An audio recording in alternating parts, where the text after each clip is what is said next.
A lifeboat is gliding in the Bermuda Triangle, where it is said to swallow passing ships. Suddenly, countless shark fins emerge from the sea. They get higher and faster, surrounding the lifeboat. At this time, a huge hole appears in the center. All the seawater begins to pour into it. These are not shark fins, but a big bloody mouth. Anna recognizes this monster. It is the Kraken, the North Sea monster that guards the Sea of Monsters. Here, even Percy, the son of Poseidon, cannot exert his power. The lifeboat begins to be sucked into the whirlpool, passing through the throat of the Kraken along the whirlpool, going through a tunnel like a time-space passage, and finally reaching its stomach. It turns out that all the ships and planes that disappeared in the Bermuda Triangle were swallowed by the North Sea monster, the Kraken. To here, they even meet Clarice and others who also came out to find the Golden Fleece. When they get on this big ship, they see the Kraken eating the food in its stomach. The stomach wall is like a grinder, crushing everything. At this time, the anchor chain breaks. The ship is quickly absorbed by the stomach along the water flow. Percy sees the stomach wall and says, they can use the ship's cannon to pierce the stomach wall of the North Sea monster, the Kraken. Percy starts to act. Under the cover of powerful firepower, the stomach wall of the North Sea monster is finally blasted open. Then they increase the power output of the ship, and rush in quickly. In the end, they successfully rush out of the Kraken's stomach. At this time, the glass of the control room can't withstand the strong water pressure of the deep sea, and begins to show a lot of cracks. They quickly rush out of the sea surface luckily. Just as everyone is happy, Percy suddenly sees a line of light on the sea surface. It seems to be a nautical map. He suddenly understands the words of the three blind men. It turns out that the string of numbers 30,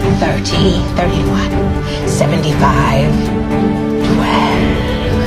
is not what they said blindly, but a coordinate. The location of the Golden Fleece is there. Then the ship increases its power, and sets off for that position. Finally, they see the position on the landmark. After they land, they see the originally cheerful amusement park now becomes broken. The ground is full of half-human skeletons. When they walk into a cave, suddenly, several boxes are smashed in front of everyone. Percy and others are scared to hide. They see the Cyclops and Grover, the goat man. Grover, pretending to be a female of the same kind as the Cyclops, risks his life, wanting to steal the Golden Fleece on the shoulder of the Cyclops. Grover attracts attention. Percy comes behind the giant, takes out a hook and wants to steal the Golden Fleece on his shoulder, but he is still discovered. The Cyclops is very angry, wants to eat them. Tyson rushes out quickly, revealing the characteristics of the Cyclops, because he is the descendant of Poseidon and the Cyclops, so this giant doesn't take him seriously. But Percy takes the opportunity to jump, and grabs the Golden Fleece. The giant is angry, punches Tyson flying, and then chases Percy and slaps him flying. The Golden Fleece is thrown out, and is finally blocked by the Cyclops. The giant who is about to take back the Golden Fleece roars in victory, but it is thrown into Percy's hands again. The giant feels that he has been played. At this time, he finds out the original mother Cyclops is also fake.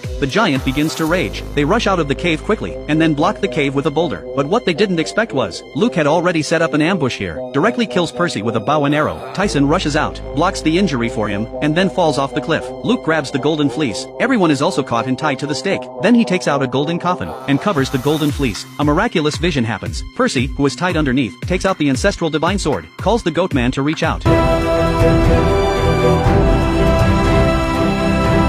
When the subordinates below watch, Percy has already rushed over with the divine sword, but they are all defeated by him. He quickly rushes to the coffin, wants to quickly take the Golden Fleece on the coffin, to prevent Luke from resurrecting the father of the gods, Cronus. Although Percy is invincible in the water, he is not Luke's opponent on land. At the critical moment, Tyson appears, throws Luke flying. It turns out that he not only has the divine power of the Cyclops, but also inherits the healing power of Poseidon, so the wound automatically heals when he falls into the water. At this time, the golden coffin explodes.